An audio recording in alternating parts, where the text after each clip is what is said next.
spécialité yango tokomi nango awa raison mosusu ya koyeba do na yo ser nanga ezali po succès ezala le meilleur elingi oloba ke soki oza kopona bajoueur mpona barepresente pays na bino bakende na coupe mondiale baekipe eboni eza na bajoueur ya kitoko mais oza koluka sikoyo le meilleur yango ce n'est pas que ozwi le meilleur attaquant akotisi bi et que le meilleur attaquant na équipe B ye soki oya kotia ye sikoyo azala na poto comme gardien de but non to moto akozala défenseur meilleur attaquant akosala bi ebele ena nayebi yo baataka oza peut-être bezo 4 kaka okosalisa sélection mais sikoyo bato défenseur oza obligé okende équipe bref nana alobaka ke mosala yango bajoueur ebele bawina okosala yango mais spécialité na chaque attaque centrale nini gardien de but ezali faut koyeba sans intérêt mutu soko okomi kopona bato na lingomba na groupe en fonction intérêt ya solo lingomba bato balobaki oyo église na biso mais ndenge église yango etournaka zéro mais soki yo papa paster oyo kozwa ta na yo yango tono tokota bientôt koma koyeba badon ya bato eza très important ozala question mosusu na moni mama ani sikoyo ndenge nini okoyeba don na yo kasi ndenge okoyeba don ya bato oh c'est très facile oyokinga na ndenge nini eza facile lisusu otuna question comment on découvrir don na yo c'est très facile parce que première question faut komi tuna yango yo soki na yebiso mama ani kende kosombela ngai okoyelanga nini osilisa phrase osisite kende kosombela ngai nini merci parce que direction na pesi yo yango te nde biloko oza komona mokili biso nyonso oza kolinga tosala makambo nini yango nini kosala yango toza kodécouvrir badona na biso te kende kosombela ngai nini faut question ezala nokowela mpe kutu te kowela kutu te ser na ngai question oyo nalina loba yango oyo kende kosombela ngai nini yango okende kosomba me bato oyebike bazali ye wana ke mpe na wenze epuis ntango akoma na wenze ayebisa yango tunakende kosombela ye histoire moke eza wana museleke te na nani na nkoba bayebisa ye bango bokende kosombela ngai museleke te ye wana ke akomi na village mosu bayebisa naye kosomba mu nini wana nga mpe na bosani eza nazonga so azongi akuti tortille ezokende nzokande tortille ayokaki azwaki tana ya koyokaki kende kosombela nini mungwa azoke malemba mungu ngo atuni su kese za wapi babi eza entre ville autres za ina vieux la dernier baki même à 1 mètre oui même à 1 mètre même à 2 mètres même à 2 mètres même bandana awati kuna mungu ezali kende kozula ngai nini mungu mais eza entre distance A à B musa lekete ye leki ba muswa komiti na suka amoni mute atuni ba moni mute ngana waza na mu réponse abinake so azongi akuti nkoba a quelques mètres kaka abia yoku to go gane kupu na tengai azonga so na ba yo no so ko luka azonga za comprendre akomi abosa ni susu na retour na kuti nkoba ko luku ko zonga abia wasa ko pardon maître olbato no so ko tutsula mbo so mu ya keli susu na tawa zonga ki déjà fait torti mutazane la katika ko wele za bien fait asi akanaki nini mungwa muselekete mutalekaki na mbangu asai nini ayeko kuta fete silaki babita babosoma bokina kuzoso nini mungwa et puis mungwa mais mungwa na lekaki yango na place c'est pas ça qui tana koyoka te tuni la question comment nous allons découvrir don na ye nalobani ezali facile olobi nanga ke comment ezali facile réponse nanga c'est parce que tolingi kosala makambo sans to se tester d'abord toyeba information likambo tolingi kosala tester na ndenge nini susu yango tono tokende sikoyo merci mingi kotester ezali boye bayebiso par exemple kumba vélo yao mata vélo balolakisa kokumba vélo te ntango bandi kokumba vélo tutali na nzete epo ozoki kutu babino ntina kopita babambi oyo na basitire wana po pasuki batie baepingle prochain bayebiso susu yaka komata na vélo oyoki bato mosusu jamais mpona nini na kufa te oza na histoire mais oyebi ke soki oza na do ya kozala un grand cycliste na monde orate mpe na vino okozala un cycliste parce que obangaki Pour premier jour, première expérience eza passé. Okimi. Esili na okuma su vélo te. Esili vélo za nini passé. Nazoka ko balancer te. Vélo nga na vina batu mususu ya ngai te, basalama ya ngai te.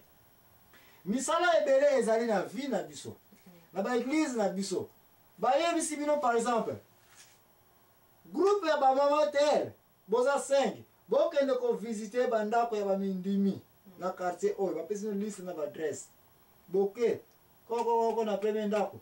Kata moka bimi na elongi kanga ya kole. Bozo koluka nani? O te koluka mado. Bino ndi bozo ko bimisa ka yeba ba église na bino boko ale bokende. Bobangi bokei. Na deuxième ndako, bokota lupanga ba yamino bien. Mais si opportunité, aza kolala. Abino pe boye ba ela ko visiter ba jute. Dimanche boza ka sala leso ko visiter. Boye ki ba parole mabe. Oye ki na troisième tout lupanga bozo ko ne bokomi siko ko nini. Kobanga. Groupe ko kabona. Si 5 ko mona 3 ka ba ko boto considérer ko compléter liste. Ba musuba ko ba ta to yo kala ka to savoir parce que to visiter ki ba to nyonso. Parce que ba ka boto kutana. Na zongi na destina na pesio. Na peso kaya mama ndimi oyo bake bakutani na muta velo akutani. Sikoyo ba oyo bazana ko bangi loka kuseyela ba nga velo yango te. Na pe ko ko te ya ka batu ko ta ka bandaka bate wana dona ngai te. Oza comprendre. Et puis soit tu trois ka ba ko compléter misala oyo bazongi. Na kaya cyclisme batu musu ba comprendre ba ko kumba velo ba banosa ba entraînement na bango ba ngana ba ko ba grand cycliste ba super kutu coupe du monde à représenter pays na égayé cycliste na Jeux olympiques. Et puis bazui biso to ba on na dona. Mais normalement soko kebité muto akimagine ko kumba velo pa pasuka ki.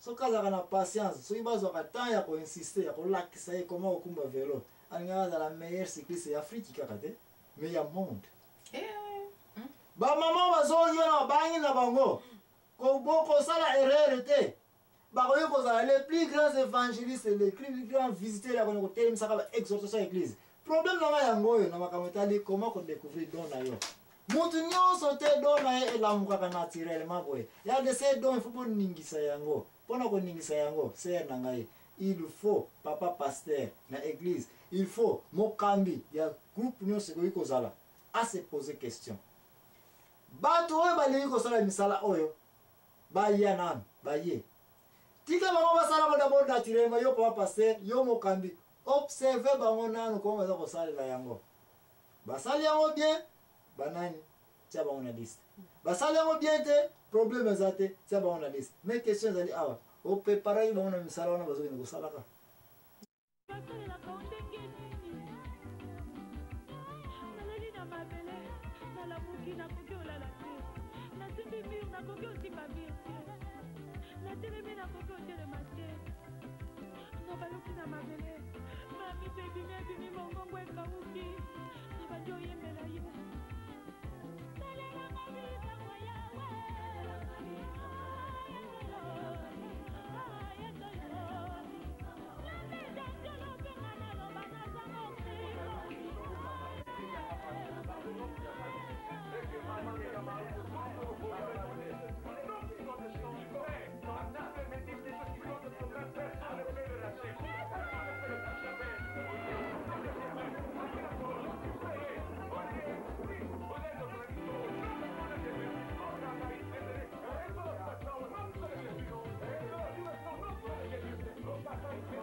Ningisa yango pona ko ningisa yango c'est na ngai il faut papa pasteur na église il faut mokambi ya groupe nyonso ko ikozala à se poser question bato oyo balingi kosala misala oyo baya nanu baye tika bango basala ko d'abord naturellement yo papa pasteur yo mokambi observer bango nanu ko baza kosalela yango basali yango bien banani tia bango na liste basali yango bien te problème ezate tia bango na liste mais question ezali awa opepara bango na misala wana bazokende kosalaka.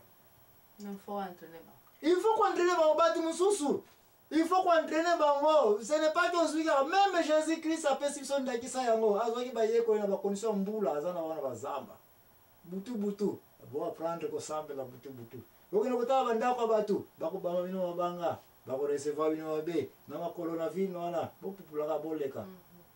Et nous avons ba pass yezaina ba baka mwebele kasi banani bako résister batu bazana ba dona ngo. Yo papa pasteur, est-ce que batu na uza kufanisa kana mesa? Na bakiti kuna bavanda vanda na église aussi tester bango aussi préparer bango mais pour la préparer bandeko comment on découvrir mutu ministère na ye ko pona te donc na ko pesa no verset dio makamino so ko loba ko compter na makanisi na yote oza obligé d'abord ça nini o préparer na nu batu ke musalo basala yango boye bilino so bokena ko sala yango ta batu basali yango okoyeba oba okoka yango te bakozala oba okoka yango